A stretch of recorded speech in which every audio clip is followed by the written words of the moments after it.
Greetings, Bat Family, and welcome back to Holy BatCast, brought to you by Real Fans for Real Movies. Make sure you visit our website, holybatcast.com, or find us all over social media on Facebook, Twitter, Instagram, or YouTube. Search for Holy BatCast, you will find us. If you love the show, you want to help support us, you can do that on Patreon. You can go to patreon.com/holybatcast. You don't have to do that. We're still going to do the show, but all of you who have done it are amazing. You guys all get A+, gold stars, because you know you don't have to, but you do it anyway, because you're good people with good hearts. So big shout out to our patrons. You guys are amazing. We love you so much. Thank you for that. We're also part of the Real Fans Podcast Network. Lots of fun shows there. You can check those out at rf4rm.com. And as always, I'm your Bat host, Andy DiGenova. You can follow me on Twitter, Instagram, or Letterboxd. It's just my name, Andy DiGenova. This episode, we're finally going to kick off the next animated series, guys. And he wore me down. Finally, he just, I was tired of hearing the begging and the pleading and the complaints. And I'm just like, fine, we'll do the Batman. The logic. No logic. If we were doing logic, we would be doing Justice League. So don't try the logic. But it's not a straight Batman show. Well, okay. So logic only, there's loopholes in the logic. Right. Well, we're a Batman podcast. It's a Batman show. Anyway, we're doing the Batman. And so we're going to do the first episode of the Batman. And we got a lot of emails. So that's plenty for this week. Keep it nice and breezy. You already heard his voice. He's here because I can't kick off the Batman without Brendan. So, hey, Brendan, you win. I hope you're happy. Well, when you messaged yesterday and said, we could do episode 1 of the Batman, I was like, don't you play with me. I wasn't sure if you were just messing with me or not. But I kind of figured at this point, I'm like, what the hell with it. We'll just do it. It's fine. I mean, look, it's one of those things like, I just want this show to get a wider audience. I mean, it's so funny that a show that ran for 5 seasons just seems to get skipped over a lot. Which it does. People tend to go Batman the Animated Series straight to Brave and the Bold. And both are great shows, but it's like, guys, there's this really, really good Batman show smack banging between those two that just doesn't seem to get the love that it deserves. So, if us going back and watching it, gets more eyes in front of it and we can get some more fans for it, I think we're doing the right thing. Like it deserves the love. And I mean, you've had Rino Romano on the show before. I know. And he's great. He's awesome. So great guy, great Batman voice. I'm happy to support Rino Romano. No, it's all good. You don't have to sell me anymore. It's fine. We've already decided. I'm not selling. I'm just speaking from the heart. Put away your soapbox. You don't need it anymore. My bat box. Yeah. Before we get to it, though, we got to give a big shout out and a thank you to Manscaped, our sponsors. So Smooth Sack Summer is coming to an end, fellas. If you haven't been scaping for the summer sun? Scaping? Oh, scaping like as a verb. Oh man, like scaping. I've never used scaping as a verb. You have now. First time for everything. If you haven't been scaping for the summer sun, it's not too late to sweep your sack of those pesky pubes. As summer comes to an end, we enter fall. Keep your boys clean and fresh just in time for Fresh Ball Fall. It's Fresh Ball Fall, Brendan. That's great news. Well, we're just entering Silky Sack Spring here in Australia. Oh, okay. Man, that's crazy. The leader in below-the-waist grooming is here to make sure your pubes feel smoother than a beach ball and smell fresher than your girl's pumpkin spice. Or in my case, my own pumpkin spice. Don't try to put a gender on pumpkin spice. We can all enjoy pumpkin spice. Anyways, let's start the new season right away. Join over 6 million men worldwide who trust Manscaped with this exclusive offer, 20% off and free worldwide shipping with the promo code BATSCAPED at manscaped.com. So prep for Fresh Ball Fall, my friends. Get yourself something nice. It might not be as hot as the summer, but it's always the right season to feel nice and groomed and fresh and smelling nice. Go to manscaped.com, check out what they've got, do a little perusing, a little browsing, buy yourself a Lawnmower 4.0 or get the Performance Package if you want a little bit of everything. Check out their deodorant and their body wash and their shampoo. It's all good stuff. I use the deodorant every day.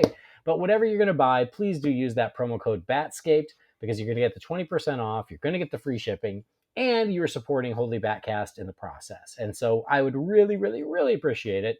It's a way to support us while just doing something nice for yourself. Or if you're buying it as a gift for a loved one, you can help us in the process of that too. So if there's a birthday coming up, I mean, fall is coming, and not long after fall, it's the gift giving season. So start thinking about it now. Go to manscaped.com and use that promo code BATSCAPED. I'm wearing my Manscaped boxers right now. So am I. True story. True story. Yeah. Boxer They're bros. nice and comfy. Yep. Because here's the thing, is fall might be starting, but here in Orlando, Florida, summer lasts all year round. So I need my comfy Manscaped boxers. We have summer for about 9 months of the year here in Brisbane, so I feel you. Yep, never ends. So anyway, yeah, go to manscaped.com, do a little shopping. If anything catches your fancy, just please do use the promo code BATSCAPED. It is a way, so that way they know that you heard about them from us, and it supports the show. So thank you for that. We'd appreciate it. Now let's move forward. The time has come. This one's for Brendan. Obviously, Jamie has not joined us because this was a little bit of a last-minute one as far as scheduling, and Jamie had other commitments, but that's okay. That's all right. I wasn't supposed to be here today. I know. You're just like Dante in Clerks. Yeah. You're not even supposed to be here today, but it happened, and that's okay. So here we go. Let's kick off our rewatch with episode 1 of The Batman.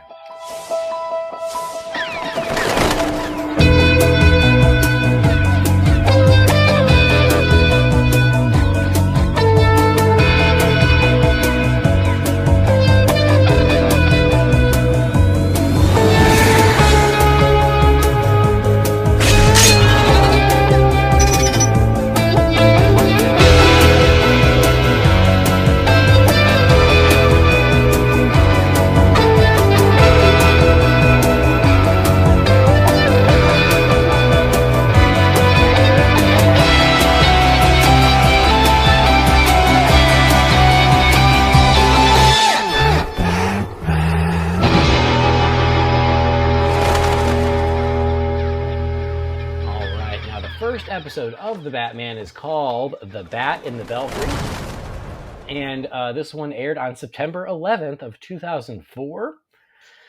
It was written by Dwayne Kabezi and directed by Sung-Eun Kim. And the first thing I gotta say before we even get started, because I can hear it in my head, is the theme song to The Batman. Yeah, written by The Edge from U2, it's great. Yeah, I mean, where did that come from? It's random, but it's great. I love this theme song. I just wish it stuck through the whole series. I don't know why they changed it towards the end, because the new one is not good. It's very reminiscent of, obviously, the 60s show. Yeah, this one rocks. The Edge, the Batman theme, I love it. And then when it ends with, The Batman, I love that. Mm-hmm. It's a jam. It's funny how you mentioned this aired in 2004 over there. We didn't get it until pretty much around smack bang around the time Batman Begins premiered. So June 2005 is when we got it over here in Australia. Oh wow! Well, yeah, there you go. Everything. And I know that because my brother's, like I've said it before, my brother's 10 years younger than me. So he was kind of my gateway to this show, actually, because he got into this show in a big way. And because I got back into Batman when Begins came out, I'd watch it with him. And I really dug it. When it came out, it really reminded me of the 2003 Ninja Turtle series. Sort of like which that is a great series, actually. And that's a great series too. Yeah, the sort of the sky being like, say, green or red or just sort of weirder colors, but it works. Mm-hmm. And yeah, the animation style and everything really reminded me of that Ninja Turtle show, which, as you said, is quality. It's a really good show. Yeah, I really like that one. So, I mean, because we are focusing on the Batman, and Jamie's going to have to share it another time, but you've already kind of started saying your piece about the show. You said you were introduced to it through your brother in 2005. Was it that you just started watching it with him and then you're like, hey, this is actually really good, and then you got into it, or how did that work? It's a funny story. So we didn't have cable TV at my house, but my grandparents did. So this would air every Friday afternoon, on, I think it was, yeah, Cartoon Network. So my brother and mum would go to my grandparents' place when he finished school on a Friday, and they'd watch and record the Batman, still on VHS, and then I'd watch it, with him again later, like that Friday evening, whatever. But I sort of lost track of it, sort of trying to watch it that way. I got into it when the DVDs were coming out. Again, not here in Australia, um, but we'd order them from overseas. And sort of when season three was released and we got the DVDs of that, I kind of sat down and binge watched it. And I liked the show anyway. But as we watch along, you're going to notice like season three is when it really finds its groove. And Mm-hmm. yeah, seasons three and four, I think, are up there with some of the best Batman television ever. They're really, really good seasons. I haven't seen season five as often, or sorry, as much as the other ones, just because it was the later one, and I think I've only seen it maybe once or twice all the way through. But seasons three and four are fantastic. I've gone back and watched them multiple times. So Mm-hmm. yeah, that's when I really fell in love with it. Was kind of like the mid to late, or sort of later 2000s, I should say, sort of around 2007 to 9, when we got those DVDs. And yeah, I just think it's great. I mean, he was getting the comic that coincided with it too, which was called The Batman Strikes. He was getting that monthly, so I was reading the comics, along with him. I've got the trade of the comics. I've read that a few times. It's yeah. I mean, I know, and again, I was sort of watching the pilot today. I I sort of tried to look at it through more of a critical eye, and maybe to its depth. I don't know if this worked against it or not, but I think they were trying deliberately to really distance themselves stylistically from Batman the Animated Series. Yes, It was the yes. I first. wanted to talk about this, but I was kind of saving it. But I mean, if we're going there now, we can go there. It was the first show since Batman the Animated Series, and I think that's why my brother got so into it. Like he watched some of my old videos of BTAS, but this was the first new show when he was of an age, to get into a new Batman cartoon. Um, but yeah, stylistically, color palette, and everything, like they've completely gone in the opposite direction.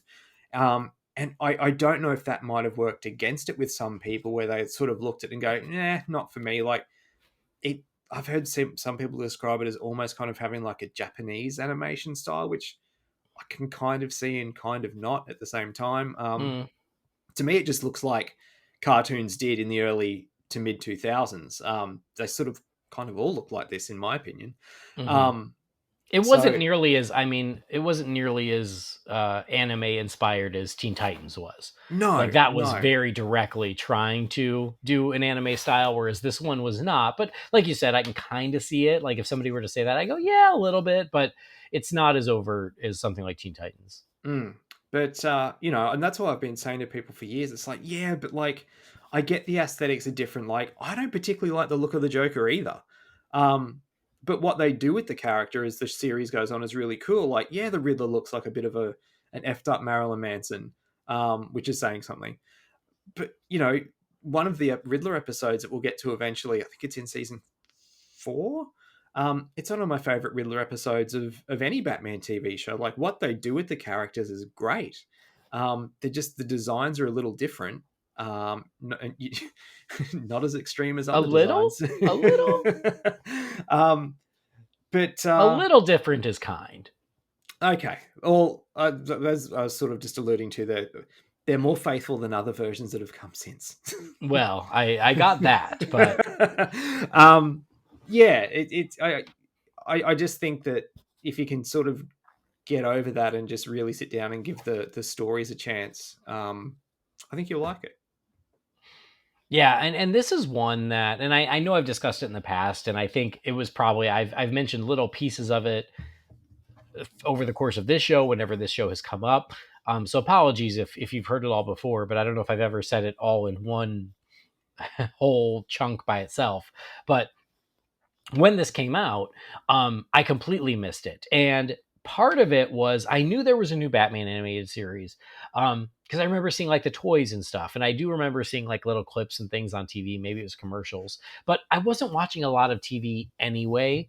And when I saw the designs, when I saw the looks of it, it just was, to your point, so drastically different from Batman the Animated Series that I was just like, oh, they're doing like a young, they're doing a young Batman for kids, and everything looks weird, and I just kind of turned up my nose at it and just ignored it. And at the same time, just the age I just wasn't paying a lot of attention to cartoons anyway, when this Yeah. was happening. So it was those two things. Part of it is what I saw, which was very limited by my own admission. I was just kind of like, I don't think that's made for me.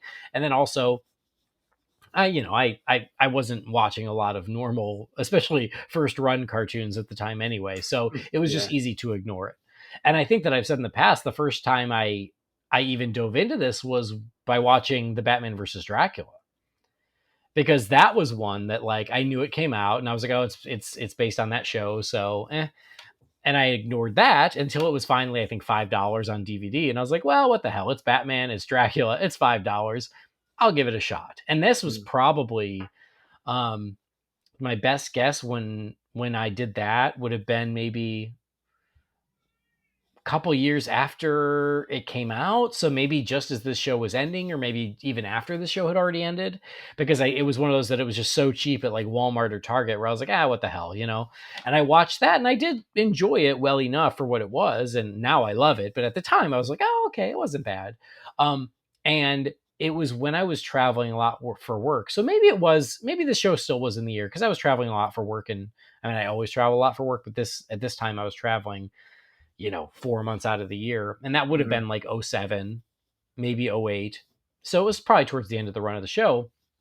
On iTunes, the seasons were for sale for $9.99 each. And this was when I would travel with my video iPod.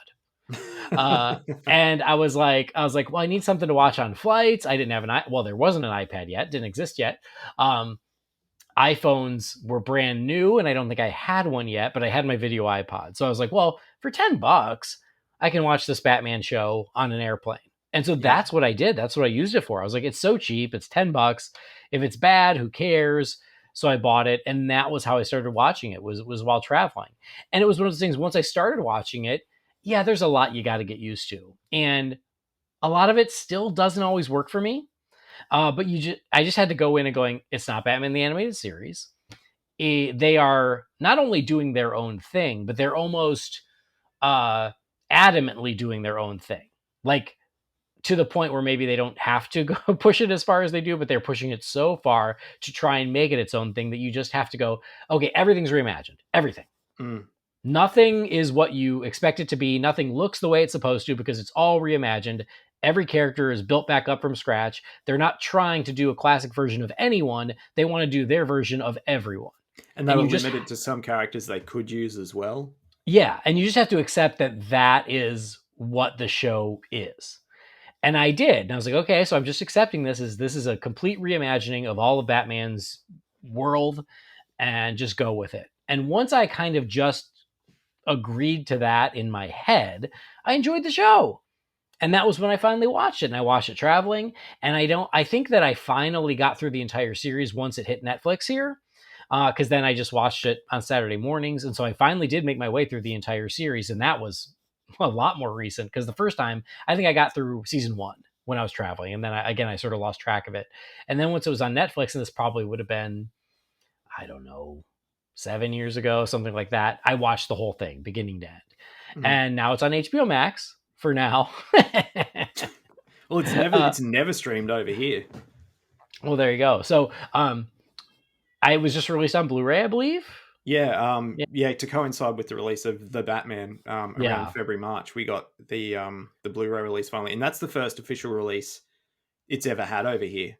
Oh wow! Yeah, man, Did you have to order the DVDs from here? Yeah, we used to get the DVDs from the States. Oh, wow. So yeah, it was one of those that because it was so affordable, that was the only reason that I finally broke the seal. And then I just had to accept what it was and not what I want it to be or not what I thought it was going to be. But now, like I said, it's on HBO Max. So for anybody who still has HBO Max, and as long as it stays on HBO Max, you guys can watch it there. If not, I want to say it is still pretty cheap on iTunes. Like it's one of those that I think, because to your point, because it has never really gotten the respect it deserves, it's always been pretty cheap to buy. Mm. Um, and so it is readily available. And yeah, I was late to the party, and I just had to accept what it was and just go with it. And once I did, there's a lot to enjoy about it. Getting into the first episode, it is called The Bat and the Belfry. This is we are introduced to this version of the Joker. The Joker's voice is done by Kevin Michael Richardson. We also learn the chief of police is Angel Rojas, voiced by Edward James Olmos, which is interesting. Because for a second there, I swore it was Dietrich Bader. I can kind of hear that. He sounded like Dietrich Bader, and I was like, oh, of course. And I was like, oh, no, never mind. It's Edward James Olmos. And so we learned that, yes, it's still a younger Batman in his career. We learned that it is year 3. Mm-hmm. The very first thing we learn.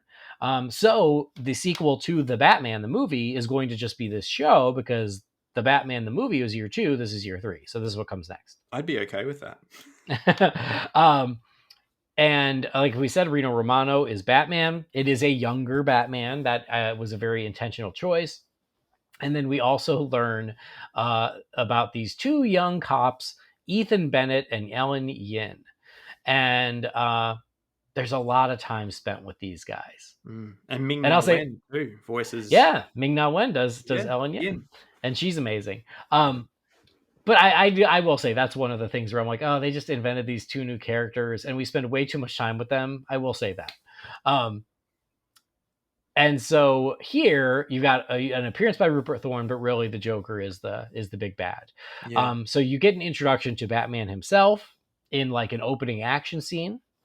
Which is a pretty solid action scene, I must say. It's actually really good, and I actually think it's really cool because it really introduces you to this Batman, this version of this Batman. I think the animation is very good. Like you said, it certainly has a very distinct style that is partly, I think, unique just to this show, and other just very much reflects the time when it was made.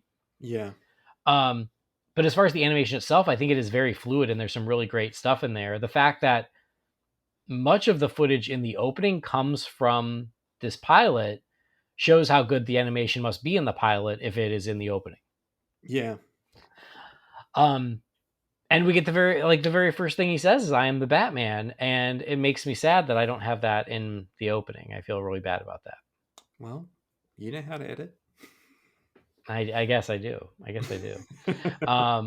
And so, yeah, it's the very first thing, which I do appreciate that. But it is a great, quick little action introduction to this version of the Batman, and then it goes into the opening. And I appreciate that it does use Rupert Thorne too. Yeah. Mm-hmm. But you were talking about the voice cast. I have to give a shout out to Alistair Duncan as Alfred. Yes. This Alfred's one of my favorite versions of the character, and he's come back and voiced him a few times. That's what I was going to say. I feel like he's done it a few times. Halloween too. I'm pretty sure he's the Alfred in that in sort of in this new series of DC movies. So yeah, he's a really good Alfred. I like him a lot in this too. Like, you know, when Detective Bennett shows up at the house and he's like, you know, Master Bruce was at the Gators game all night last night, and then how he's like, you know, last night I saw the Batman, and Alfred drops the vase. He's like, oh well, just a Ming. Mm-hmm. Mm-hmm. He has a good couple of one-liners in this Alfred. Yeah, you're right. He's a very good Alfred. Again, I like Romano's Batman and his Bruce as well. So I like that. And we do have Arkham Asylum here. The Joker broke into Arkham Asylum, which I think is pretty great. And so just the real quick synopsis is he broke into Arkham. He immediately gasses one of the guards. They make it very clear that the guard is not dead. He's just paralyzed with the grin, right? Yeah.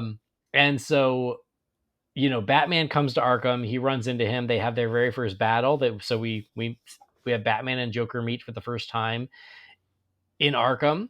in the first episode. But the Joker gets away. Batman needs to get some of the Joker gas to get an antidote for the guard, and so he goes and he finds the Joker's other hideout. Like you said, there's also something in there where Bruce has to go, put on the facade and go to the Gators game and be seen in public. We find out Bennett and Yin, they're new partners and they're tasked with stopping the Batman. And we know that Bennett is old friends with Bruce because he comes to see Bruce to talk about, I feel a little conflicted because I have to stop him, but I think he's actually trying to help. And so Batman finds the Joker in his other hideout, which is the Monarch, which I do appreciate that nod as well. And turns out the Joker has a big old hot air balloon full of Joker gas that he is going to go open up on all of Gotham. And so that leads Batman to a big fight on the balloon. Eventually gets it over the water. The Batboat comes out. So even in the pilot, we get the Batmobile, we get the Batboat, we get the Joker balloon. And so he manages to get the balloon back in the water where he can empty it harmlessly. And then the Joker gets thrown into Arkham for real this time. And Batman is able to make his antidote. So it's a first adventure, which is a first clash between this Batman and this Joker. Yeah. Well summed up. So let's talk about the Batmobile. Do you like this Batmobile? It's all right. Like it's a bit different. They changed it up pretty quickly, actually. I think it might even change by like season 2 or 3. But I feel like it changed. I thought it changed when the song did, but possibly. Now I got to find out. They sort of introduced this thing, this tech that Bruce has in this series, because obviously he's not working with the police, so he can't. There's no bat signal, and there's no Gordon yet. So he has what's called Batwave. So essentially, if anything happens, and obviously the police force and everything send out messages to each other that something's going on, the Bat computer is like, it's the smart computer, so it picks up these signals and then sends a message to Bruce's phone. It's called the Batwave. I do like that the Bat logo for the Batwave is the logo of the 60s Batmobile. Well, it's also, it's the logo of this show, too.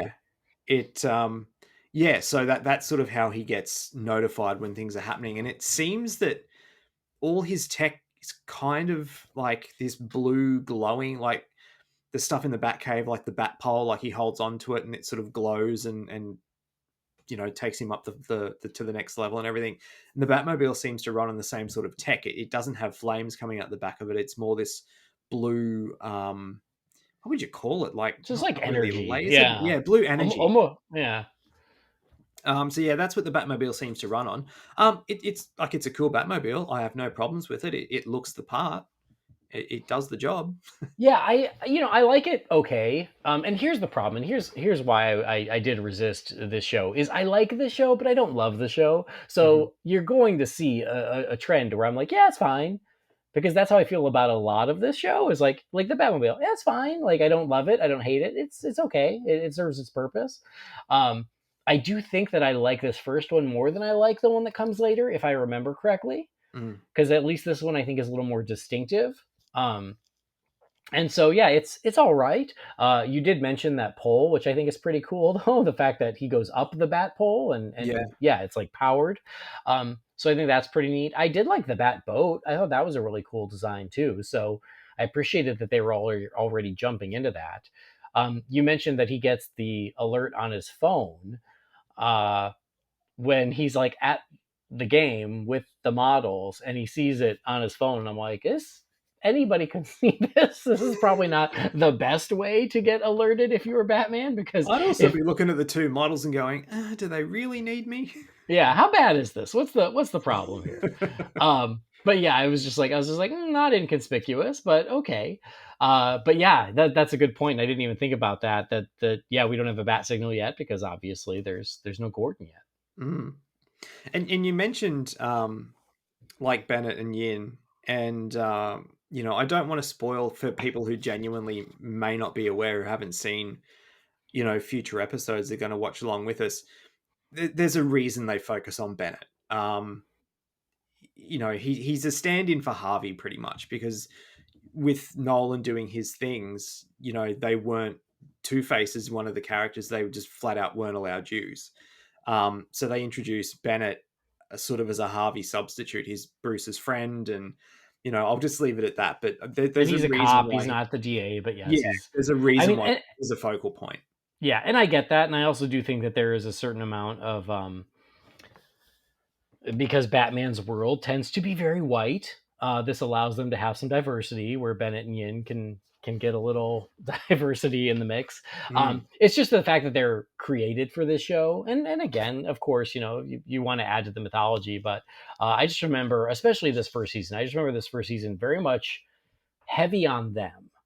And let's see if I remember correctly, because it's been a while since I've watched it. But I just remember there's a lot of Bennett and Yin, and I'm not. I mean, it's fine, it's fine, but it's not my favorite thing. I'm going to spend more time with Batman than Bennett and Yin. Yeah, and I think it's by season 3.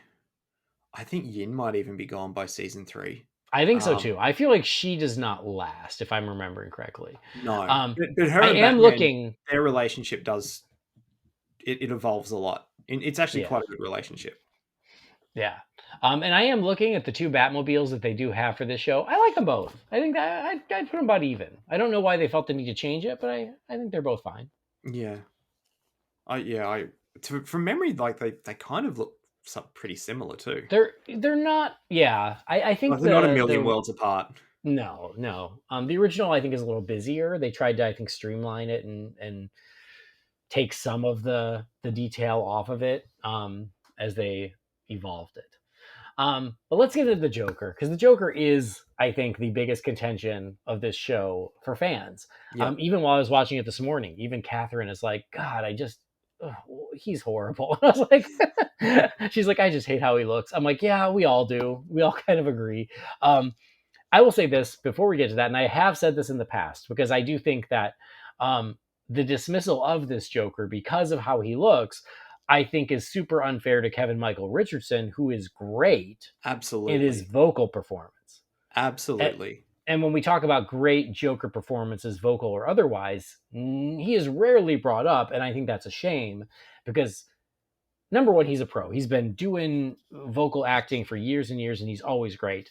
But to allow him to do the Joker, and he, like the best Jokers, finds a new way to do it that is his, but it still feels like the Joker, is amazing. And I think he's great. I love his Joker voice. Yeah, no, I absolutely agree with you there. He does a solid performance throughout this whole series.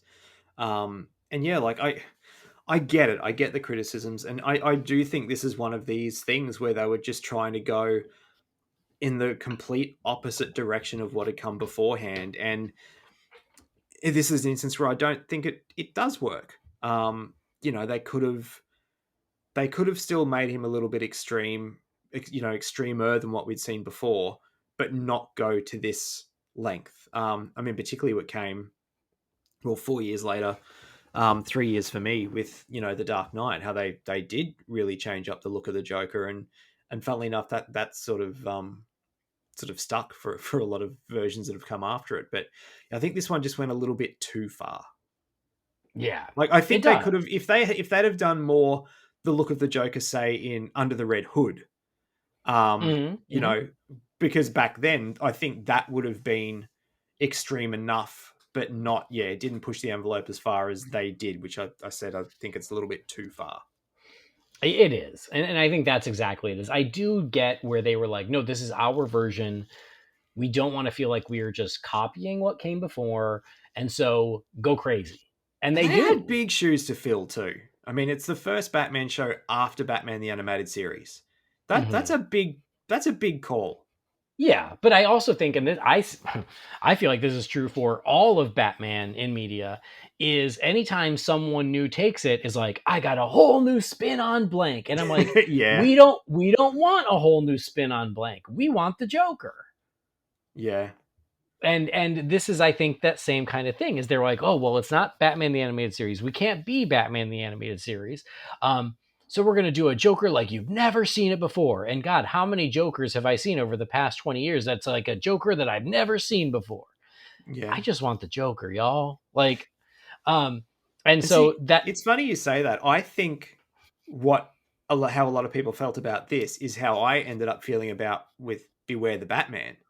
A whole new spin and a whole new this but their thing was we're not going to use any of the characters you know and love. It's like, but that's why I watch Batman.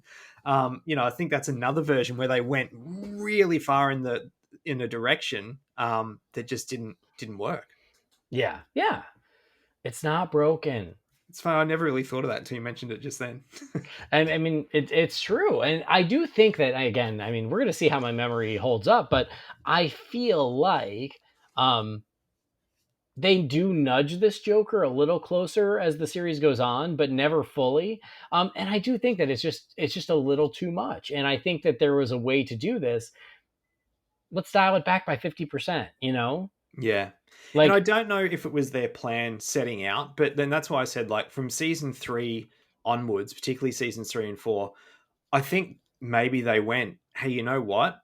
Let's give the people what they want. And they start bringing in, your Gordons, your Barbaras, your Dicks, the characters that you do know and love. Obviously, they're versions of it, but it becomes much more a traditional Batman show as it goes on. yeah. So, yeah, I mean, like the straight jacket and the bare feet and the fingerless gloves and the big, huge hair.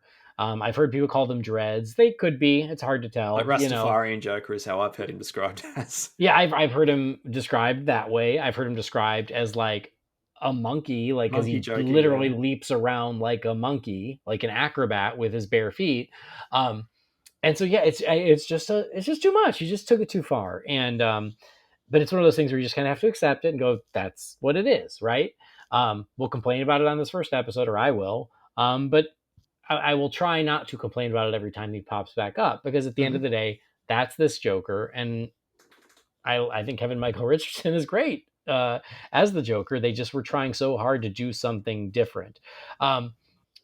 But there are things in there that I do like. Like I appreciate like the razor sharp cards that he throws. I think that's really Mm-hmm. cool.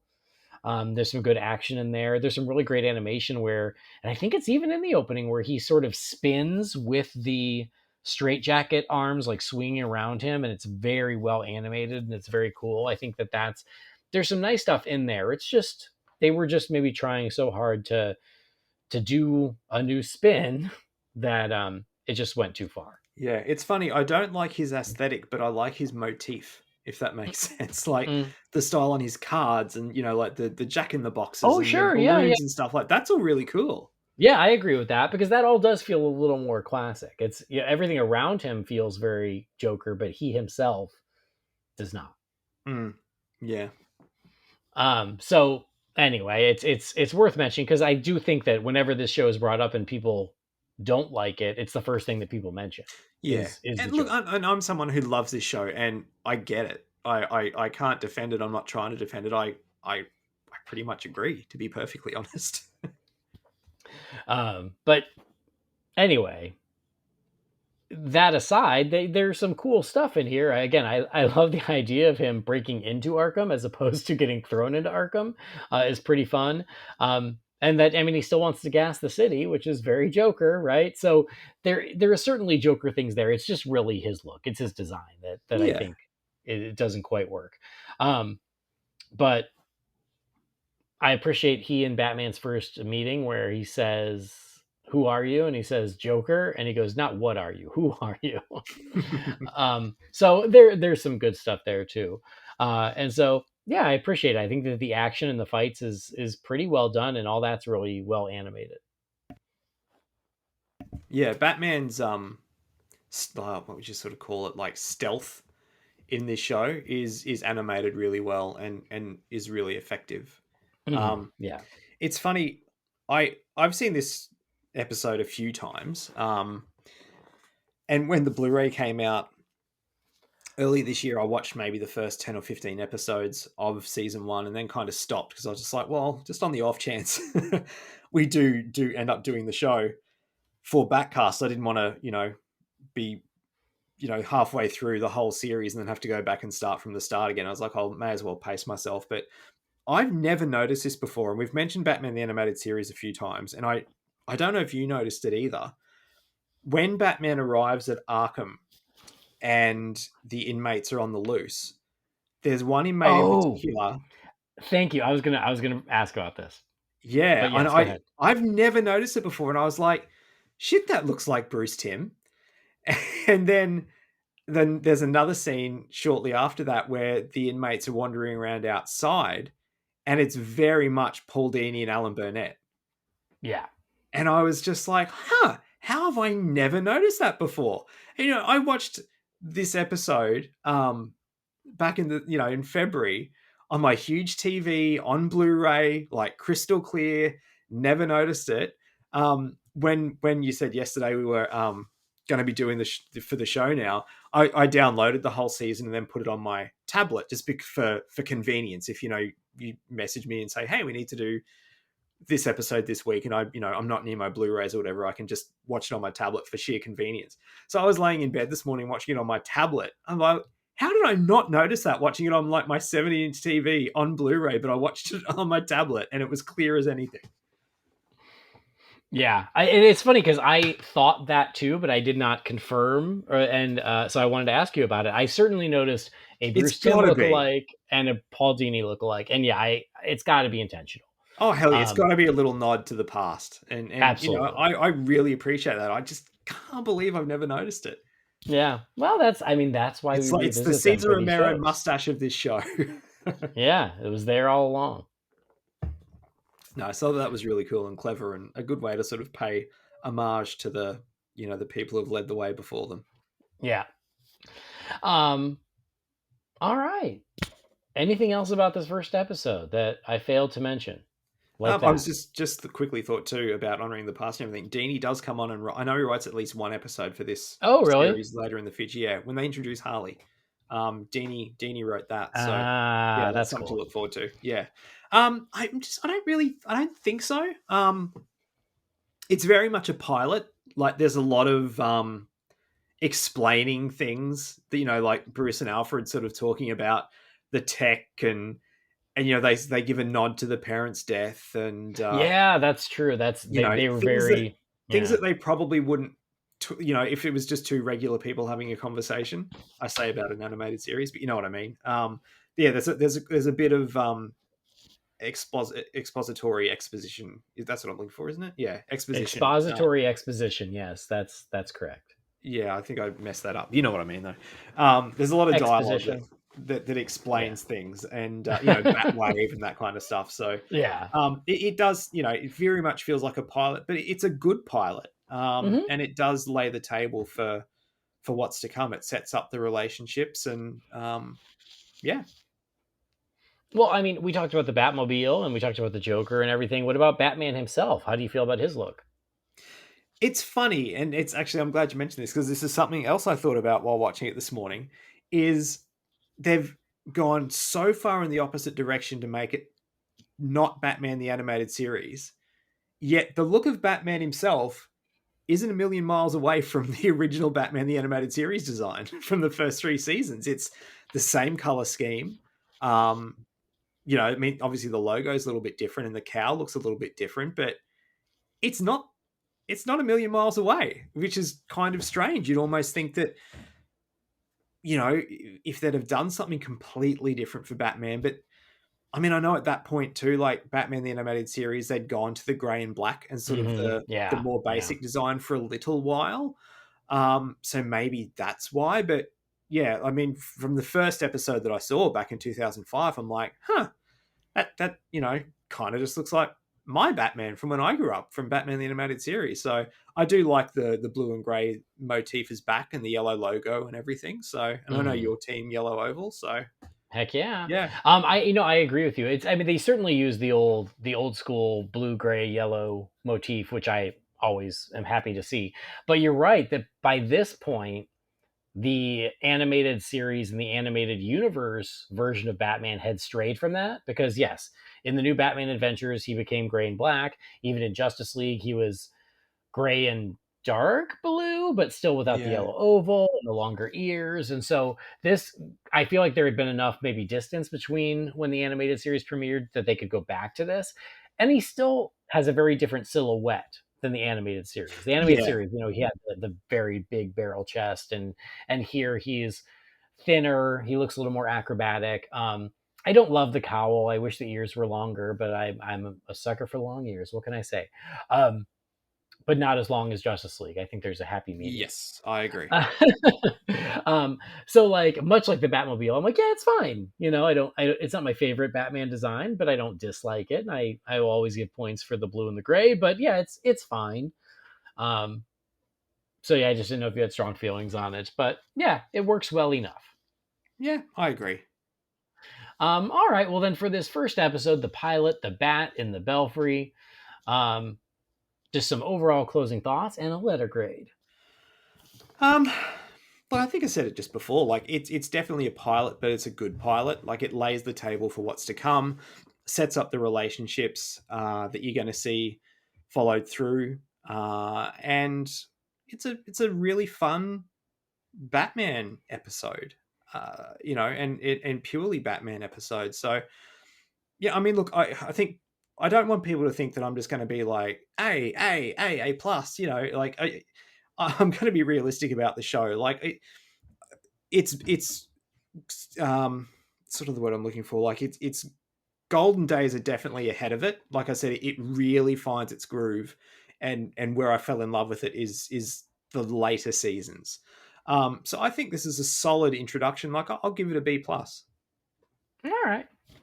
Yeah, I agree with you. I think it's a solid introduction to the series, to these versions of these characters. I think it is. I think the animation is very good. Like I said, I was very impressed by a lot of the Batman action animation and the fights between him and the Joker. I thought that was really good. Mm-hmm. The story's pretty basic, but that's okay because it's a pilot. They just want you to get to know the world. So yeah, I like it pretty well. I don't think it's amazing. It's not going to change your world, but I think it's solid. So I was thinking about a B. Yeah, which is fair, I So think. yeah, a B and a B plus for the Bat and the Belfry. And this will be quite the journey. And I hope that Jamie commits and watches along with us, even on episodes he's not on. I don't think he did that. No, he did that for Batman Beyond, but you did not do that for Batman. No, Beyond, I did not. because you lack commitment and discipline. Look, and Jamie I does want to not. be clear. Like, it was, I didn't like Batman Beyond. I didn't. I tried, and it's just not for me. But I don't want people to think that my opinions on Batman Beyond were genuinely how I felt. Like, I wasn't deliberately shitting on it to be an asshole or anything. I gave the letter grades that how they sat with me. I'm not going to spend the next however long it takes to get through this show filleting it, 8 every years. episode. So Yeah. I just want to be clear about that. So That's I'm going to fine. be very fair. All right. Well, there you go. A B and a B plus for the first one, and then next one, whenever we do it, we'll try to be regular with these because I would like to get through it. Next one When we finish is, this in 35. I know, God, never. The next one is Call of the Cobblepot. So I wonder who that will star. So there you go. We've done it. We've kicked off the Batman with the very first episode, and everybody at home, hope you guys are going to have fun following along with us on this rewatch of the series. It will be quite the adventure, so join us. But we also have to check in with you, fine feathered finks, and crack open the Wayne Manor mailbox. It's time again for the Wayne Manor mailbox. You've got mail. What is a letter for me? Maybe temporary. She wrote a letter. You're one hell of a messenger. This is all, Master Wayne. All right. First email here is from our pal Chris, the Objective Geek. He says, "Hey, Holy BatCast, 3 questions. Number 1, if you were David Zaslav, who would you hire to head up DC Films? Greg Berlanti, Bruce Timm, David Goyer, someone else? I would actually pick Greg Berlanti. Number 2, if you were the person in charge of DC films, what would be your plan? Post Flashpoint, I would reboot the DCEU and establish it as Earth 1, recast Superman, Flash, and Batman, continue solo movies for everyone except Batman, and lead them into a Justice League where they team up for the first time, then establish that all the other films exist outside to allow freedom to make films like the sequels to the Batman, Joker, etc. Number 3, what are your ideal favorite character designs for the Rogues Gallery? Like Harley, Catwoman, Two-Face, Penguin, Talia, Mr. Freeze, Riddler, and Scarecrow. Keep up the great work. Thanks, Chris. All right, Chris. I mean, I feel like your email could have been an episode. You was going to say you wanted to empty the mailbox, right? Yeah. This is going to take some time. I know. Well, we got to try to answer. The first question is relatively easy because we might have a new head of DC Films, because obviously this email came in a while back. But if it were up to you, clean board, Brendan, anyone come to mind? Mate, you think I'm not good at this sort of stuff. I don't know a lot of the names the way that you guys do. Worthless. I mean, I'm trying to think of people who have done successful universes before, and this might sound silly, and he might not be the right guy. But I think someone maybe like a James Wan might work as well, because I love what he did with The Conjuring, and we know that he can direct DC really well. That's a great one. I love that idea. But I don't know if he's the right kind of person to do something like that. Yeah, because he's more of a director than he is, I think, an overall producer. Yeah, he produces a shitload of stuff too. He does, and like the Bruce Timm thing. Like, I don't think so, but like when you say Bruce Timm, like we've said it on this show before, like I want Bruce Timm and Paul Dini to write a Batman movie. That's what I want from those guys. They've written some of the best Batman stuff, particularly Dini, in my opinion, ever, or they're my favorites. It's just like how they haven't been tapped to write a big screen version of Batman, not including their Batman Beyond script they did, is just beyond me. No pun intended. Yeah, that's kind of where I'm at with that. I hope that's okay. I think that's a pretty good choice because I don't know if I have a better one. I think of the people you've named here, I would probably go with David Goyer just because he's been around a long time and he's been involved in a lot of stuff and we know he loves the universe. I would have been okay with Berlanti as well. But I mean, he already kind of did it once. I don't know if he wants to do it again. I'd like to see Berlanti, unchained, without the budget of the TV series, without the characters that he was limited to on the TV series. I'd love to see him just go big. Yeah. But I'm sure there's another more inspired choice out there that's not coming to my mind right now. But yeah, I'd be okay with any of that. I don't think it would be Bruce Timm just because I don't think that he would want to. And I don't know if, there's a certain amount of politics involved. And I don't know if Bruce Timm would want to play that game. And live action's not really his thing either. Yeah, right. So, I mean, I think the actual answer is me. I would do it. I would do it for you. What about, let's say you were in charge. Speaking of, Brendan, what would be your plan? See, this is the one I'm struggling with. It's tricky. It's a little tricky. I don't want to sound like a restore the Snyderverse guy. But, man, I love that cast. I really love that cast. Well, I'll join in with you, though. But, like, okay, if Ben would actually commit to like real full movies as opposed to cameos, I would. I'd absolutely. Restore the Snyderverse. Yeah, I would. I would get a real Superman. I'd get a real Superman solo movie moving with Henry. I would work that out. If Ben actually wanted to come back, yeah, I would let them make Justice League 2 and 3. I would let them finish that story. Because we've shown that we can have multiple continuities going on at the same time. So like do the Snyderverse, move forward with that. Matt Reeves can make the Batman movies. We got the Joker movie. So that's not like a step 1, step 2, step 3, but I feel like there's room for all of it. And I think you could do all of it. And that's probably where I would go. Yeah. Like I don't want to lose, I don't want to lose Gal as Wonder Woman. I don't want to lose Momoa as Aquaman. I mean, I know we're obviously getting more Momoa and stuff, but someday. Yeah, right. Like I don't necessarily mean like restore the Snyderverse, but like I just want more movies with these actors playing those preserve characters. this continuity, sure. Yeah.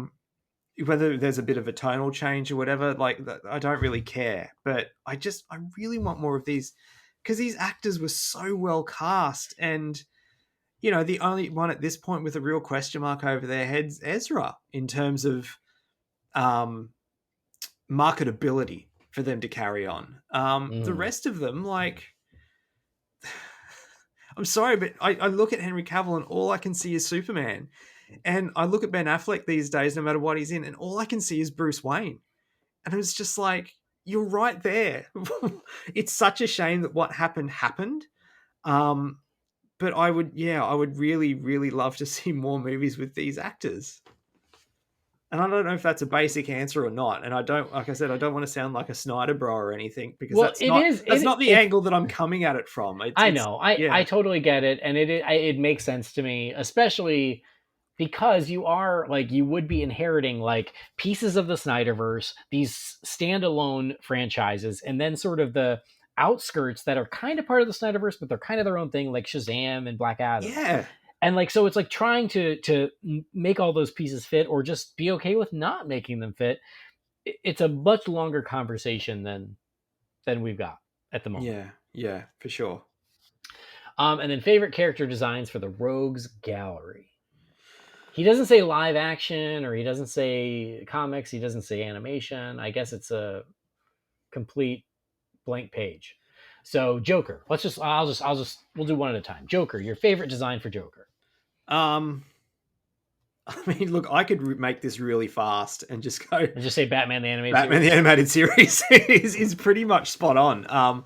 And I'm not saying that to cheat. It's genuine. Like they're my favorite versions of a lot of these characters. Like, I might change up a few little things, like Two-Face. I probably wouldn't make, the burnt side aqua blue, which doesn't make a lot of sense. The Joker I might tweak a little bit in terms of, making the hair green instead of being the black with just like the little strip of green that you see. I definitely wouldn't make any of the changes that they do for season 4.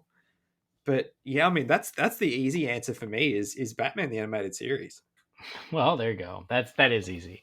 I'll mix it up a little. Like Joker, I would go Brian Bolland, Killing Joke. Mm-hmm. I think the Killing Joke Joker is the best the Joker has ever looked in any medium. That's fair. Catwoman, I'd say Batman Returns. Yeah, I'm kind of with you there. Which is funny because yeah, it is very different, but over the years I just have grown to love it so much. And same thing with the Penguin. It's Batman Returns. Oh God, kill me now. Everybody hates me. Well, that's why I went Batman the Animated Series, because those two versions of those characters, they're not a million miles away from deliberately what they look like in the movies. Yeah. Talia, I'll go with you. Yeah, Batman the Animated Series. Oh, yeah. I think Talia and Roz, Batman the Animated Series. Yep. Yeah. Two-Face, I don't know the artist.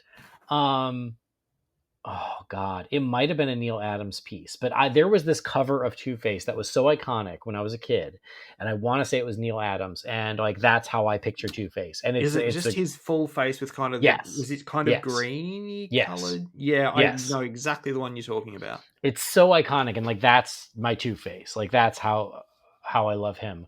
Mr. Freeze animated series. Mm-hmm. Although there have been some really great ones in the comics as well that are like just slightly more complicated versions of what's in the animated series, but there's been some really good ones there. Actually, I really dig the one from the Batman animated show, because it's very similar to the Mr. Freeze we know and love. Like I could do without the freeze power sort of comes from his hand. I prefer him to have a gun, but I like that I guess you'd call it the helmet for that version is actually an icicle. I think that's a really cool look. Well, we will get to that. We'll get to that. Yeah. The Riddler, it's Jim Lee's drawing of him in Hush. Yep. That is the Riddler. I think it's perfect.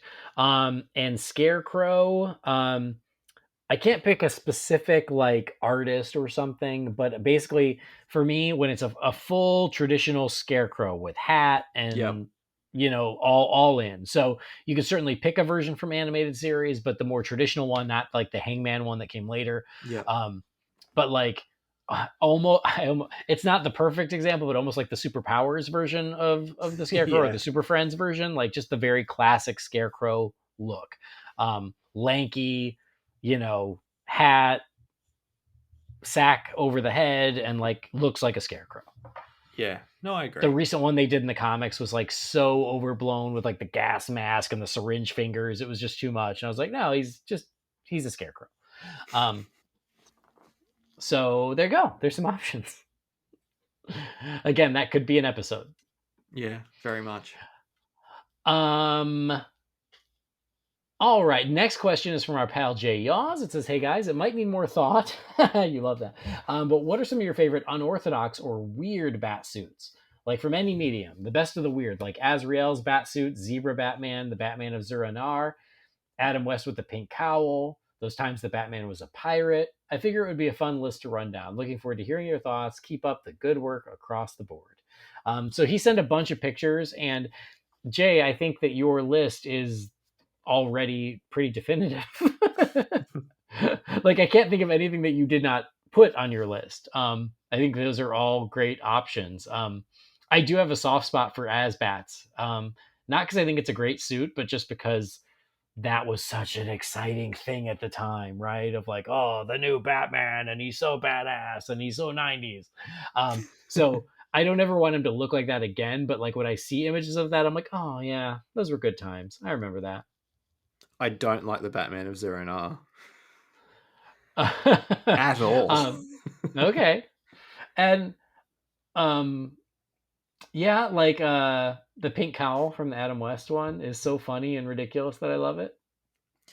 I don't know if this would count, but like the one that jumped out to me straight away when you were reading out the question is, I can't remember, was it Polar Blast or Icicle Blast?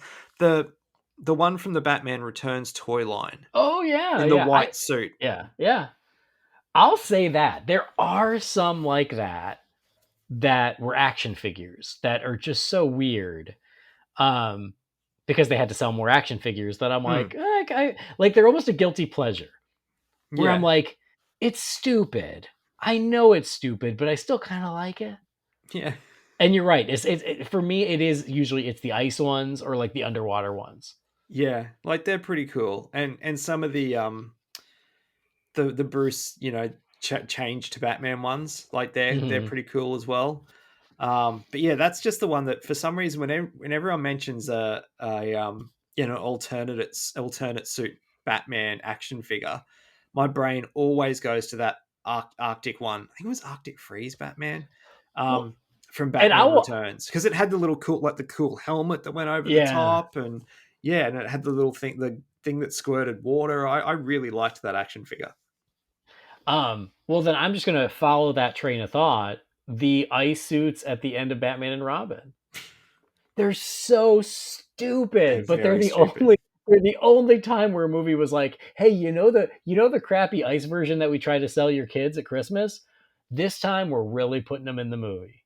And for me, that takes a certain amount of testicular fortitude that I kind of respect. That they're like, yes, these are stupid as hell, but we're actually going to make the actors wear them. Yeah.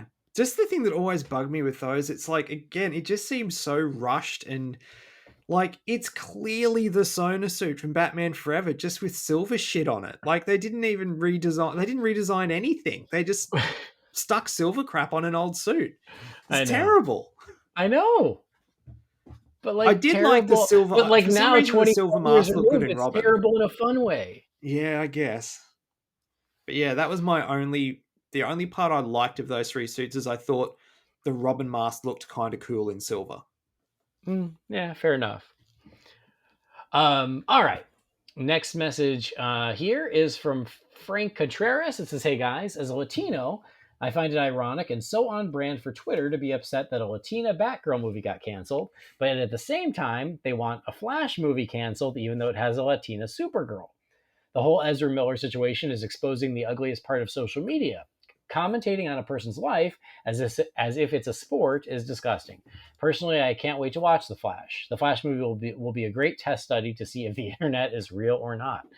Um, Frank, that's actually a really good point that I don't think we've heard anyone mention, and we have even failed to mention. But the whole thing, and we did address this a little bit about like Batgirl got canceled, and so a lot of people, it sort of became this go-to of like, oh, you cancel Batgirl, but you're not going to cancel the Flash, and using the reasoning of Batgirl, it was starring a Latina woman, which I'm all for. But you make a good point. The Flash is starring a queer, gender fluid individual as the Flash and a Latina Supergirl. So that's actually very valid. I didn't really think of it that way. And I addressed it previously. As I agree with you, the way people have been treating Ezra's troubles like a sport. Yeah, I agree. It's disgusting. I don't like it at all. Speaking of the Flash, have you seen the reports that have come out sort of since you and Sean recorded the other day, where apparently the test scores for the Flash have been really, really, really good? Yeah, I saw that, and the fact that like Ezra's been back at the studio taking meetings and stuff. So I don't know. We shall see. Yeah, we shall. Or maybe, or we won't, as it were. Oh, we're not. Yeah, who knows? Who knows what's the future is in store for us? Yeah. But anyway, Frank, thank you for that message and for reminding us of that. Next message is from Ron Messbarger. It says, "Hey there, hope all is well. Listening to the latest episode, Jamie said something that made me laugh. So this is not really the latest episode. It's probably a couple episodes ago. Jamie said something that made me laugh. I don't know if he meant it as a joke or not. But talking about supporting characters in movies, Jamie said that adorable little blonde boy in Batman Begins. I'm sure he's going to grow up to do great things in the world. That little boy was played by Jack Gleason, who went on to become Joffrey Baratheon. Baratheon. He did wonderful things for Westeros. Thanks for the laughs. Always the fantastic show, Ron. Ron, I guarantee you that was the joke Jamie was That making. was exactly what he was alluding to. That's exactly. Yes, we all know that the little boy from Batman Begins grew up to be Joffrey, which is hilarious. And now that poor kid, I think he retired from acting because of Joffrey. That's what I heard is like because he got so much hate as Joffrey that he's like, no, I don't need to do this anymore, which is sad because it's a character. It just meant he was really good at playing that character. Yeah, it's sort of a funny thing. I've always thought it's funny too with someone like Billy Zane, who was like, headlining movies like The Phantom, and then the following year was one of the leads in Titanic, and he was such a bastard in Titanic that I never really saw him headline a major movie again after that. I know, and he was so likable in The Phantom. He was. I met He's him like so years ago, sweet he in was that movie. Pretty arrogant prick of a man, to be perfectly honest. Oh, in real life? Yeah. Oh, which was so a shame. he's more of his character from Titanic than he is. I think so. Yeah. Okay, well, there you go. Good to know. All right, next message is from Jalen. It says, "Hey there, Holy BatCast crew. Ever since the cancellation of Batgirl, I've seen a lot of discourse as to whether or not it was deserving of the axe. To be honest, I wasn't really that shocked. I was born in the early 2000s, so I've only known Batgirl to be a character who more times than not fails in live action. Whether it's Batman and Robin or the Birds of Prey series, she just doesn't seem to have the staying power on film that she has in the comics. Now, it could be way off, but isn't Batgirl's cancellation in the same column as the Aquaman and Wonder Woman pilots? I didn't hear anyone cry foul when those were canned. Anywho, that's my observation. Keep up the great podcast." Brendan, what do you think? I think there's a big difference between a movie and a pilot for a CW show. Yeah. A movie that has Michael Keaton returning in the cowl, no less. And I think we're definitely at a period where someone like Batgirl, I mean, look at the obscure female characters that Marvel have, Captain Marvel made $1 billion a couple of years ago. Like, Batgirl deserves that kind of attention, and she's been a mainstay in DC, and the Batman universe for a very, very long time. And yeah, she's had some failed live action attempts before, but she deserves her crack, and it's just a shame that apparently this isn't going to be it. Yeah, I agree with you. I mean, yeah, a pilot is always made with the intention of, it may never see the light of day. That's just the nature of pilots. That's a lot different than spending $90 million on a feature film and then finishing production and then canceling it. They're very different. And I understand your point of like, she hasn't had a lot of success in live action, but look at the examples. Like Batman and Robin failed and is not thought well of, but is that really Batgirl's fault? I don't think that's much of a testament on the character of Batgirl. It's a testament on the whole film, of which Batgirl is a part, but it's not like anyone's like, oh, it's a good movie, but Batgirl sucks. No, it's just not a good movie in general, and Batgirl was in it.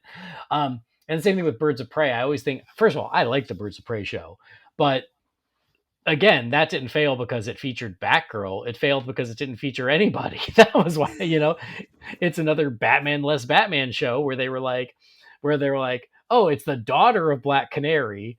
It's the Huntress who's the daughter of Batman and Catwoman, and it's the girl who used to be Batgirl. I think that's why it failed. She wasn't Batgirl in it, except for in the opening credit montage, which is the best part of that show.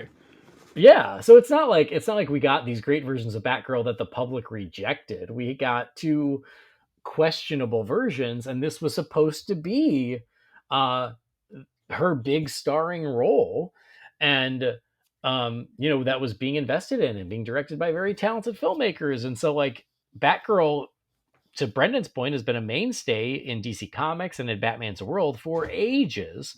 We are far past due to get a great version of her in live action, and we all hoped this was going to be it, and that still turned out to not be the case. I mean, not to pick on Captain Marvel, but I just think she's the best example I have at the moment. Is a decade ago, if you were to go out onto any main street somewhere and hold up a photo of Batgirl and say, who's this? People are going to say Batgirl. They know who that character is. If you held up a photo of Captain Marvel, they would have gone, Mm-hmm. She's a very recognizable character. All right. Cool. Next message is from Mark Jurasevic. It says, hey, Batcasters, with the shakeup after the WB Discovery merger and the fact that TV Superman and Lois has decidedly become a standalone product separate from the Arrowverse, do you think this presents an opportunity to transition Tyler Hoechlin's Superman into the DCEU? This version of Superman is fantastic and tonally would fit in quite well. Anyway, maybe it's just wishful thinking, but I would love to see it. Now, more of a fun question. If you could mix and match heroes from Marvel's Avengers across to DC's Justice League and vice versa to form two different teams, who would you select? Cheers, Mark. Thanks, Mark. Brendan, I feel like you often have strong opinions on Tyler Hoechlin's Superman. So what do you think about if he could transition into the DCEU, and would you like to see it? Let me start by saying I do love Tyler Hoechlin as Superman. I loved him from the second he showed up in the season 2 premiere of Supergirl. I love Superman and Lois. It's an awesome show. He's a sweetheart of a man. I've met him as well. Is he nicer than Billy Zane? Wouldn't be hard. Oh. At least Tyler kind of acknowledged our existence. Well, maybe you were standing sideways and Billy Zane just didn't see you. That said, I don't know how to say this without sounding terrible. I think Tyler's a TV actor. I don't know if Tyler would pull off, the lead Superman in a big budget feature length Superman movie. Or at least not the version of Superman that we currently have from him. I'd love to be proven. Does that make sense? Do I just sound like an asshole? I mean, I get what you're saying. I don't necessarily agree. I don't think that it's a matter of he's a TV actor and he couldn't make it in the movies, because I think he could be a great Superman in the movies. But there's a part of me that's like, just keep the world separate, just keep it separate. Like, I think I would rather see if it's not going to be Cavill, I think I would rather just see a new movie Superman and leave Tyler on his show. Yeah, if Tyler hadn't done the TV version, because I mean that's all I can see. I can just see him as CW Superman. I can't see him as, well, I mean, Henry Cavill Superman, for example. And I'm not talking in terms of the actor. I'm talking just in terms of the characterizations. But if he'd never done the TV Superman and they said we're going to make this brand new Superman movie, recast the whole thing, a big full-on reboot, and they cast him in it, and I had no point of reference for what he'd done previously, yeah, I think he'd be able to do it. I think you're right. It's not a reflection on the actor. I think it's just that all I picture is, as much as I love his character, like, his version of Superman, I'm just picturing Superman in like the overstuffed padded costume that he wears. They need to fix that costume. My God, they need to fix that costume. Yeah, that's what I picture, but I can't picture that in like a Man of Steel budgeted movie, if that makes sense. Yeah, and I think that we just, because we're used to seeing him on TV, that is where we place him fairly or unfairly. Because I feel the same way about Grant Gustin. I loved Grant Gustin as the Flash. I think he was great in it. But for the folks who were saying, "Oh, just let him star in the Flash movies," I'm like, I don't think I want that's that. how I feel too. Yeah, I don't like, and that's no disrespect to either of them as actors. I think they're both great in those roles, but I just feel like it's just a different thing. No, I agree. And then mix and match Avengers and Justice League. I don't know. I know that's kind of tricky, right? Like, I don't know how I don't I would know. mix and match it. I mean, I don't know. I guess I would mix and match Iron Man and Batman, because there's always the sort of the who's smarter, who's richer, that kind of thing. And so I think let's end it. Let's put them on the same team and let them see how it goes. I guess you could say the same for Cap and Superman. Yeah. Who's the bigger Boy Scout? Yeah. I mean, I actually think Cap and Batman could actually be really fun too. That would be cool. Because they're both like the peaks of human condition without having real superpowers. And I think that seeing them work together could be really fun. Yeah, who else? I don't know. I don't know. I'd have to like if you want an actual lineup, I don't know if I've got that for just a mixed up team, but I would go, I don't know, I'll just give you a team. How about that? So I'm not that into the Avengers to really comment, I don't think. Okay, I'm going to go Iron Man, Captain America, Batman, Wonder Woman, Aquaman, and the Hulk. That's 6, right? How about that? That would. For a 6-member team. And like the Hulk that actually like does stuff and doesn't just sit around in glasses and like make dumb jokes. I do think Wonder Woman's a good call too. Well, you need Wonder Woman in there. And sorry, Captain Marvel ain't no Wonder Woman. No. Neither's Black Widow. All right.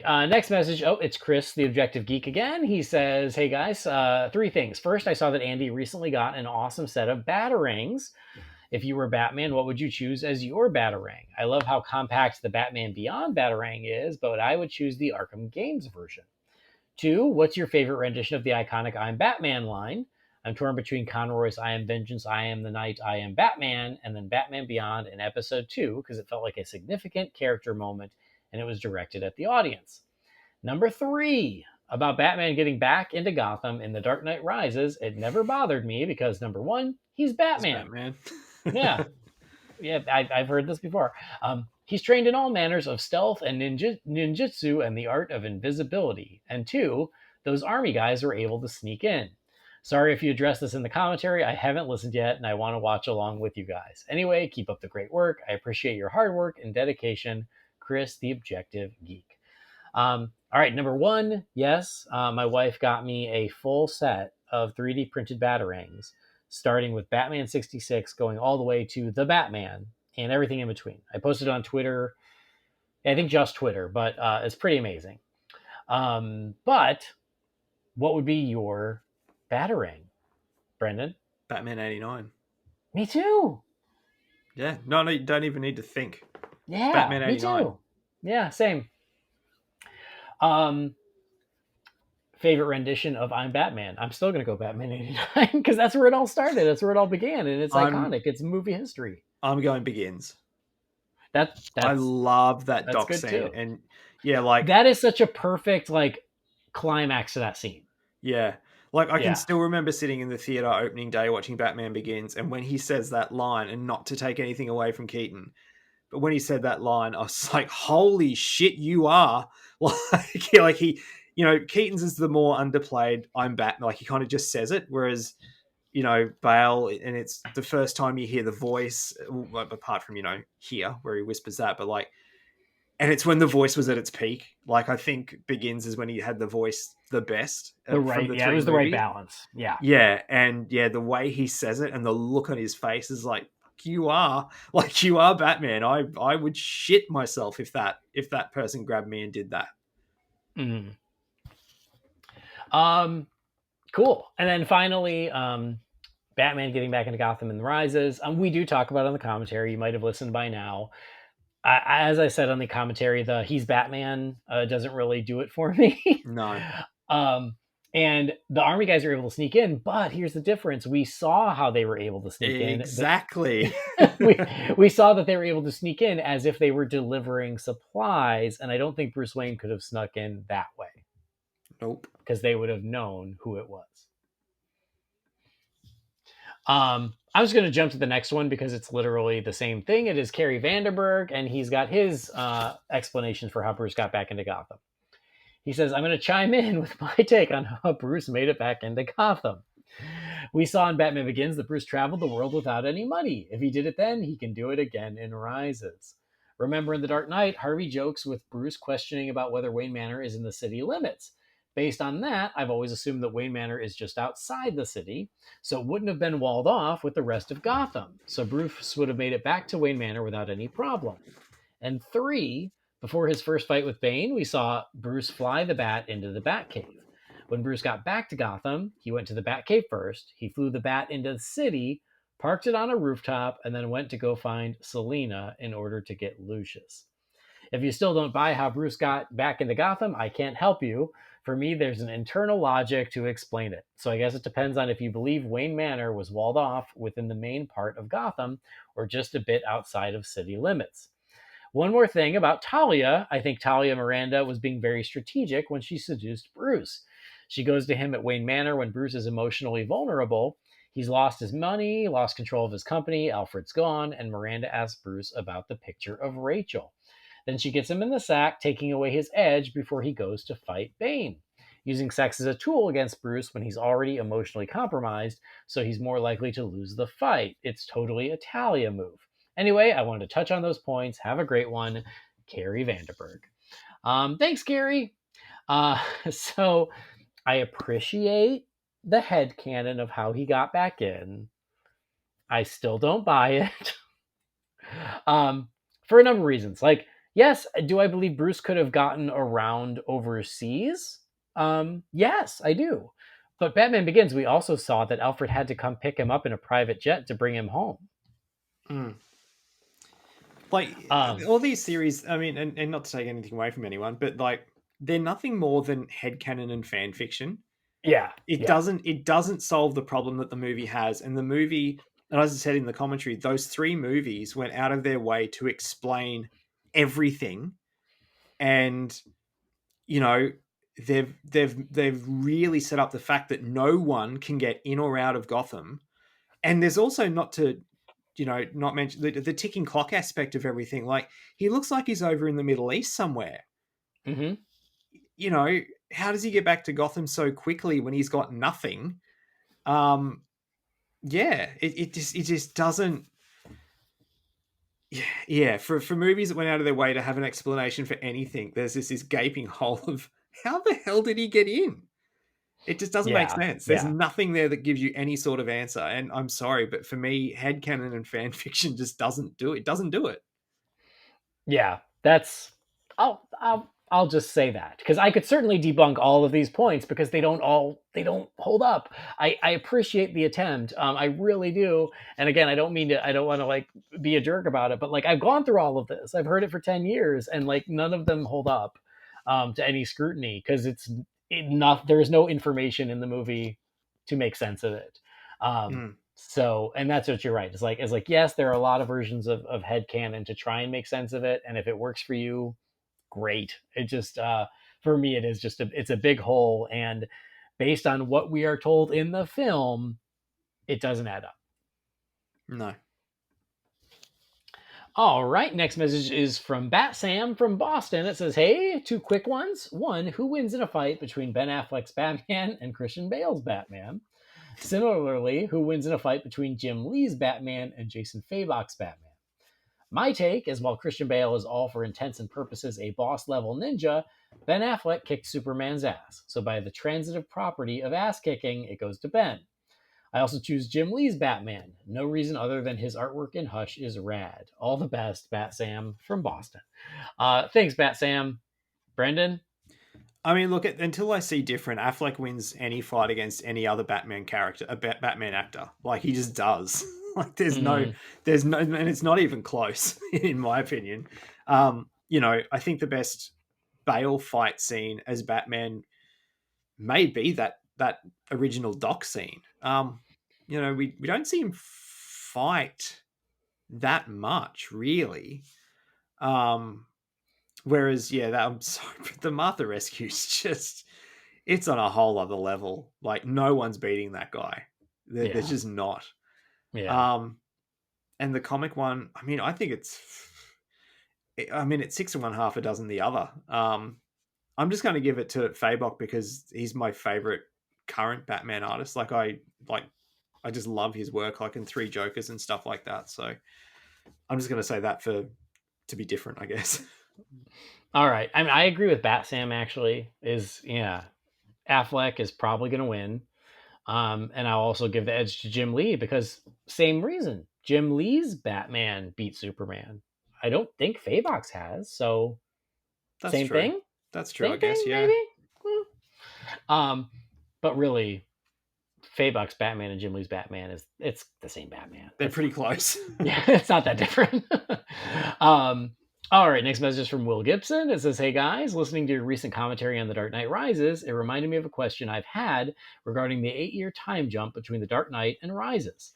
In the iconic Batman-Gordon exchange at the end of The Dark Knight, Batman accepts that he will be hunted by the police from that point on, and therefore no longer will be a heroic symbol for Gotham.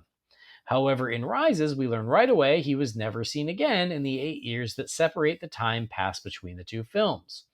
I suppose in my head, I always pictured Batman still fighting his war on crime, maybe even encountering some more of the Rogues Gallery during this period, despite being shunned by Gotham and always having to evade the police.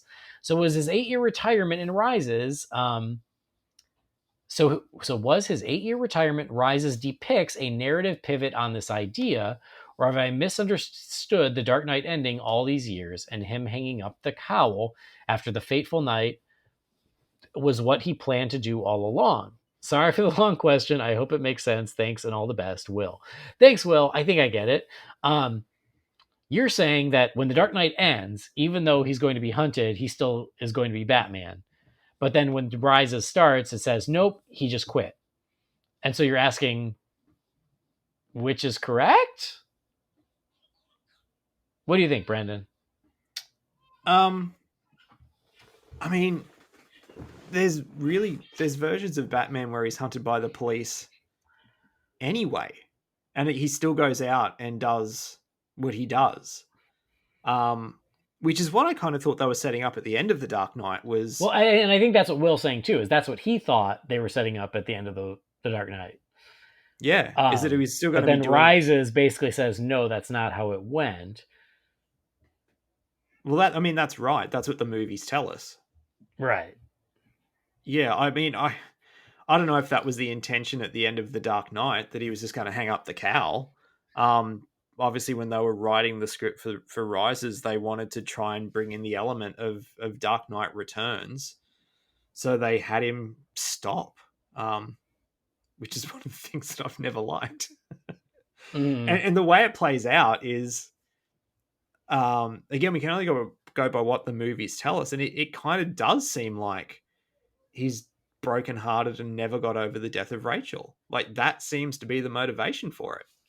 And I mean, I know they throw out the lines of like, we're going to be handing out tickets for overdue library cards and stuff like that. Like, all the criminals are being locked up. It's just like, yeah, okay, I'm okay. Sure. See, I will say that like that's a criticism of The Dark Knight Rises I've never agreed with, when people said, "Oh, he quit being Batman because of Rachel." I don't think that's the case. I think he quit being Batman because of the death of Harvey Dent and him becoming a fugitive, and then he even says, "We won," right? So I never took it to be he quit because of Rachel. Yeah, I guess then I just don't understand why be the recluse? Why Well, not I mean, just be Bruce Wayne? well, isn't that what Alfred says? Is you Yeah. stopped being Batman, but you never found something else to do? I don't know. Yeah, Let's just agree that it's one it's of a those little creative unclear. choices that. How about that? Yeah, that I just don't particularly like. Yeah.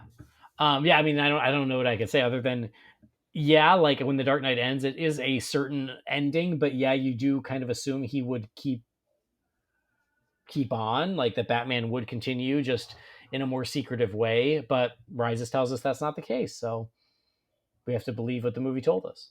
Yeah. It's just, have this big triumphant return, and then he's completely taken off the board again for 3/4 of the movie. Such a bizarre choice, but anyway, it is what it is. Well, guess what? It's still going. This is from our pal David Wang. He wanted to talk about The Dark Knight Rises as well. He says, number one, the trilogy intends for Gotham to be able to protect itself without Batman by the end. To me, it's encapsulated by how the GCPD is not afraid to charge headfirst into an all-out war against Bane's army, even though they're being fired upon. Where in The Dark Knight, the hidden Joker vaguely fires some shots during the funeral of Commissioner Loeb, and the cops by and large panic, like chickens with their heads cut off, instead of protecting civilians. This development is very heartwarming for me.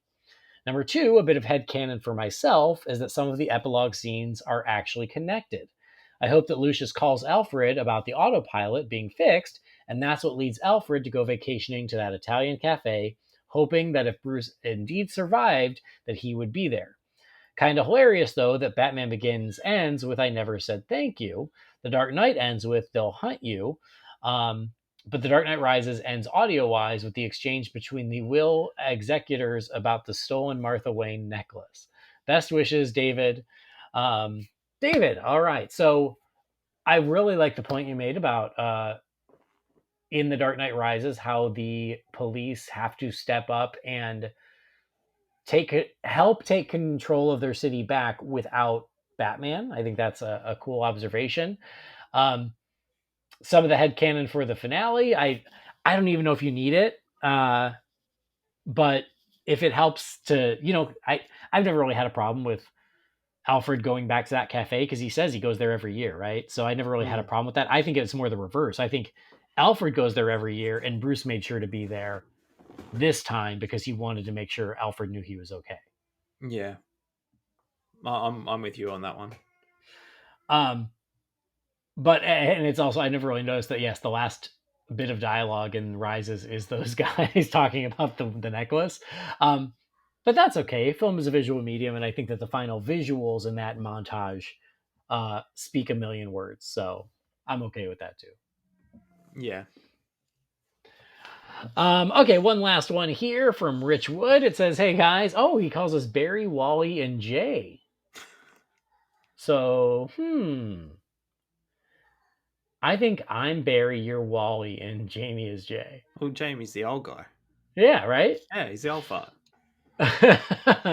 He says, as I continue through your fantastic library, 230 down, 130 to go. Wow.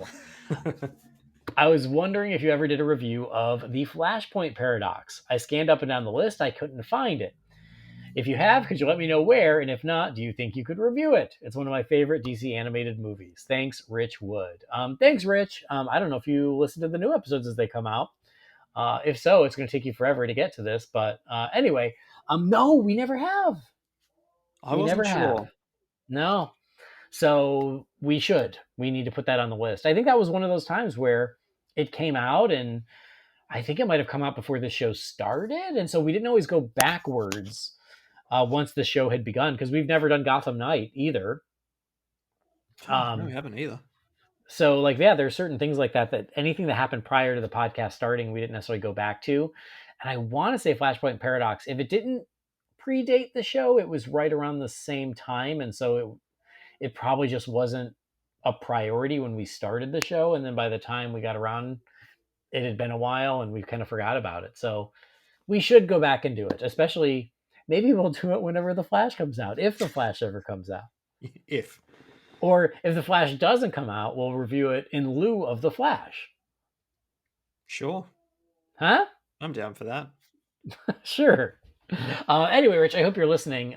Don't drive yourself crazy trying to find the episode because it doesn't exist. All right. That's it. We cleaned out the mailbox. Woo woo. Not as full as I thought it'd be. It's not too bad. You Not said too it's bad. pretty full. I'm like, really? That's it? Okay. That was still quite a bit. Sort of felt like a standard mailbox. Well, maybe. Yeah. Well, cool, Brendan. That's it. For anybody out there listening, if you've got something for the Wayne Manor mailbox, you can send that to holybatcast@rf4rm.com. But thanks for joining me, Brendan. Always good to have you back. Hey, and I hope you enjoyed watching The Batman. I did. Yeah, it was a nice little surprise that my weekend opened up and we were able to jump behind the mics and get an episode done. Yeah, it worked out. I also will say the Batman movie sure has messed up my Google searches for The Batman, the show. Yes. Because when I was like, oh, let me check out the Batmobile. The Batman, the Batmobile. Oh, nope, that's the movie. The Batman animated Batmobile. Like, so, yeah. Well, we'll figure it out. It's fine. We'll roll with it. But always a pleasure. Great talking to you. Great talking about Batman. We miss you, Always Jamie. A pleasure, never a chore. There you go, as it should be. Well, thanks for joining. Thanks for making the time. Thank you to Jess for releasing you to me. Jess, what an angel. Second best wife in the world. Just a complete gem. We love her. She's amazing. Wouldn't change anything about her. She's talented.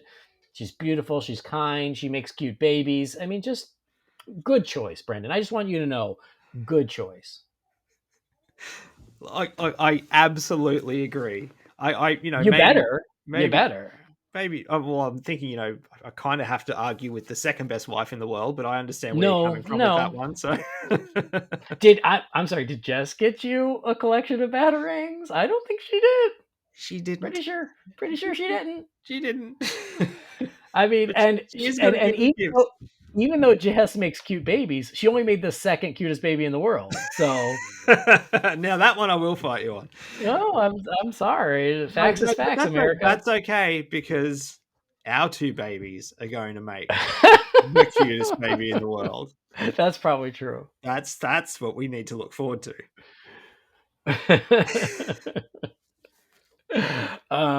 Yeah, I just want to share some love for sweet Jess is all.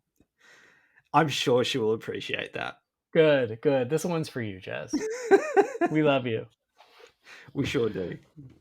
Anyway, when you're not rubbing the feet of your beautiful wife or feeding the baby, where else can people find you? You can find me on Twitter at Lowy. I guess he's not even a baby anymore. I guess that's a lie. No, he's a it's kid. the thing that's really hard. Is because to me, he still feels he's my little baby, but he was 16 months old the other day, and he's really starting to show toddler behavior. Yeah. Which Dad does not handle all that well. Yeah. Which, I have quite a short temper for things too. And then when he loses his temper really quickly, I get cranky quickly. And Jess is like, where the f do you think he gets it from? I'm just like, yeah, but that's not how this works. It's do as I do, do as I say, not as I do. No, he's still my little baby. I don't know when he's going to stop being my baby. He'll probably be 18 and I'll be just still trying to give him cuddles and kisses. I don't know. But yeah, you can find me on Twitter at Lowy007. I think I've got the same name on Letterboxd. I always forget to mention that. And, just on Facebook around the Real Fans groups is where you'll find me. Sweet. Well, I already told you guys where to find me, but thank you as always for joining us. We appreciate it. Please, or thank you for listening, but please do subscribe or follow the show wherever you get your podcasts. If you love the show, the other thing that you can do to support us that is free and quick and easy is just rate and review us on Apple Podcasts or on Spotify. Again, it doesn't take a penny, and it really helps us out. So please do leave a review as long as you like the show. Go to holybatcast.com or find Holy BatCast on Facebook, Twitter, Instagram, or YouTube. If you've got something for the Wayne Manor mailbox, that email address again is holybatcast@rf4rm.com. A big thank you, as always, to the very talented Gaurav Venkateswar. His music can be found at gvtunes.com. And go to manscaped.com. Do a little shopping, but if you're going to buy something, please do use the promo code BATSCAPED for 20% off and free shipping. But that'll do it. Thanks for joining us. We'll see you next time. Same bat time, same bat channel. Holy BatCast is not affiliated with Warner Brothers or DC Entertainment. The views and opinions shared by the participants are theirs and theirs alone and do not represent the companies or organizations they happen to work for.